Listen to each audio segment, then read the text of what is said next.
নমস্কার বন্ধুরা, আজকে তোমাদের জন্য নিয়ে চলে এসেছি একদম মিষ্টির দোকানের মতন গোলাপ জামুন রেসিপি, তাও সেটা একদম কম খরচে আর খুবই কম উপকরণে। এর জন্য আমি প্রায় 10 পিস মতো পাউরুটি নিয়েছি আর পাউরুটির চারপাশগুলো কেটে বাদ দিয়ে দিয়েছি। এবার একটা পাত্র নিয়ে নিয়েছি, এর মধ্যে আমি পাউরুটিগুলো হাতের সাহায্যে এরকম ছোট ছোট করে টুকরো করে নিচ্ছি। সব পাউরুটিগুলো ছোট ছোট করে টুকরো করা হয়ে গেলে এর মধ্যে এখন অ্যাড করে দেব নর্মাল টেম্পারেচারে রাখা দুধ। এই দুধটা কিন্তু অল্প অল্প করে অ্যাড করবে আর মাখতে থাকবে। এই মুহূর্তে যারা ভিডিওটা দেখছো আর চ্যানেলে এখনও নতুন সদস্য, তারা প্লিজ চ্যানেলটাকে সাবস্ক্রাইব করে দিও। যদি ফেসবুক পেজ থেকে দেখে থাকো তাহলে ফলো করে দিও। আমার কিন্তু মন্ডটা মোটামুটি রেডি করা হয়ে গেছে। এর মধ্যে দিয়ে দিচ্ছি 1 চামচ ঘি। ঘি দেওয়ার পরে আবারও সব কিছু ভালো করে মেখে নিচ্ছি। এবার তোমাদের দেখিয়ে দিচ্ছি স্ট্রাকচারটা অনেকটা ছানার মতো দেখতে হয়ে গেছে আর বেশ ভালো মতো কিন্তু গোল্লা শেপটা হয়ে যাচ্ছে। তো অর্থাৎ মন্ডটা একদম রেডি। এবার আমি এটাকে ঢাকা দিয়ে 10 মিনিটের জন্য রেস্ট টাইমে রেখে দেবো। এখানে একটা কথা বলে রাখি, তোমরা যদি চাও ঘিয়ের বদলে তেল ইউজ করতে পারো। এবার আমি অন্যদিকে একটা পাত্র বসিয়ে দিয়েছি ওভেনে, আর এর মধ্যে দিয়ে দিচ্ছি একটা বড় বাটির সমান 1 বাটি চিনি। তার মধ্যে দিয়ে দিচ্ছি সেই একই বাটিরই 2 বাটি পরিমাণ জল। জলটা দেওয়ার পরে দেখো কি সুন্দর একটা কালার এসে গেছে, যেহেতু প্রথমেই চিনিটা একটু ক্যারামেলাইজড হয়ে গেছিলো।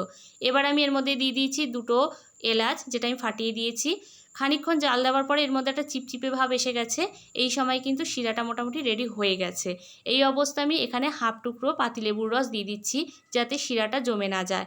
তারপর আমি নাড়িয়ে চাড়িয়ে ওভেনটা বন্ধ করে দেবো। আর দেখো এর কালারটা কি দারুণ এসছে। এদিকে মন্ডটা রেস্ট টাইমে রেখেছিলাম, 10 মিনিট হয়ে গেছে। তার জন্য আমি হাতে কিন্তু ঘি লাগিয়ে নিয়েছি আর মন্ডর থেকে ছোট ছোট করে বল আকারে গড়ে নিচ্ছি। তোমরা এখানে চাইলে যে যেরকম ইচ্ছা সেরকম সাইজ দিতে পারো। আমি এখানে মিডিয়াম সাইজের এক একটা গোল্লা তৈরি করে নিয়েছি। এই যে এক একটা গোলাপ জামুনের শেপ দিচ্ছ না, এগুলো কিন্তু অবশ্যই যেন একদম মসৃণ হয়, গাটা ক্র্যাক যেন না থাকে, তাহলে তেলে ভাজার সময়টা ভেঙে যেতে পারে। এবার আমি প্যানের মধ্যে দিয়ে দিয়েছি সাদা তেল, আর সাদা তেলটা ভালো মতো গরম হয়ে গেলে এর মধ্যে এক একটা গোলাপ জামুন আমি ছেড়ে দিচ্ছি। তেলের মধ্যে গোলাপ জামুনের বলগুলো দেওয়ার পর কিন্তু আঁচটা লো টু মিডিয়াম করে নেবে, না হলে ওপর থেকে লাল কালারটা চলে আসবে আর ভেতরটা ভালো মতো কুকড হবে না।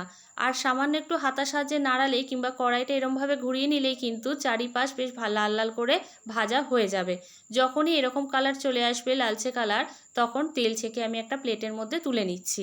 আমার দেওয়া এই ভিডিওটা যদি তোমাদের ভালো লেগে থাকে তাহলে প্লিজ একটা লাইক করে দিও আর শেয়ার করতে ভুলো না, আর প্রচুর প্রচুর কমেন্টস করে জানিও যে কেমন হয়েছে।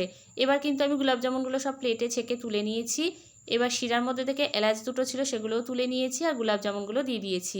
এই সময় কিন্তু শিরাটা যদি ঠান্ডা হয় তাহলে গোলাপ জামুনটা গরম রাখবে, আর যদি গোলাপ জামুনটা গরম হয় তাহলে শিরাটা ঠান্ডা রাখবে। 15 মিনিট বাদে তোমাদের সাথে আবার একবার শেয়ার করছি। আর এই সময় দেখো গোলাপ জামুনগুলো কিন্তু রসে ভালো মতো ভিজে গেছে আর অনেকটাও সাইজে বড় হয়ে গেছে। এই সময় আমি একটা পাত্রে ঢেলে দেখাচ্ছি যে কতটা সুন্দর হয়েছে দেখতে। দেখে কেউ বুঝতেই পারবে না এটা দোকান থেকে কেনা না বাড়িতেই তৈরি করা। আর যতটা সফট হয়েছে ভেতরটা কিন্তু ততটাই জুসি হয়েছে। তোমরা নিজেরাই দেখে আশা করি বুঝতে পারছো। আজকের দিনের মতো তাহলে এখানেই শেষ করলাম। দেখা হবে নেক্সট ভিডিওতে। টাটা।